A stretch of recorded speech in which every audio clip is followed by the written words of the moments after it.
À Franceville, justement, nous y restons pour parler de la cérémonie de présentation officielle du mausolée Omar Bongo, un édifice qui va recevoir la visite des présidents sénégalais et gabonais. Le mausolée Omar Bongo Ondimba a été érigé ici, dans la capitale provinciale du Haut-Ogooué, sur une superficie de 6500 mètres carrés. Il est désormais un lieu d'histoire, de culte et surtout de culture, s'organisant autour d'une place centrale, essentiellement minérale et agrémentée de bassins aquatiques, délimitée par un musée dédié au regretté président, par une bibliothèque et une mosquée digne de ce nom. La référence à l'architecture marocaine répond ici aux vœux de l'illustre disparu.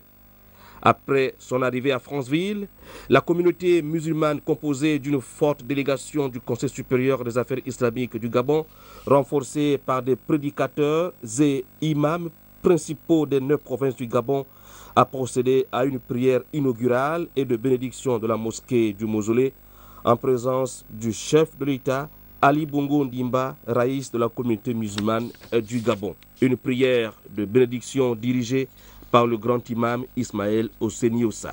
Ici, imams et prédicateurs locaux et de Libreville ont effectué 2 fois le parcours intégral du Saint-Coran, conformément à la tradition du prophète de l'islam.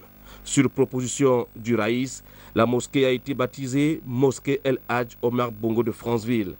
La prière a ensuite été suivie d'une procession vers le tombeau attenant à la mosquée où demeure désormais Hadj Omar Bongo Ondimba.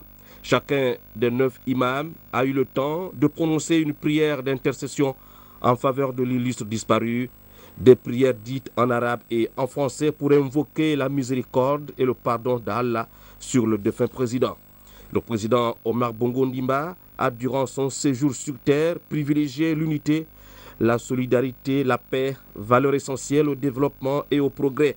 Il a également prôné les fondements du Gabon moderne. Son héritage demeurera de génération en génération. Omar Bongo Ondimba, homme de synthèse, recherchant toujours l'équilibre et préservant ses objectifs en fonction de ce qu'il croyait bon pour son pays, bon pour l'Afrique. Qu'il repose en paix dans la félicité d'Allah le Tout-Puissant.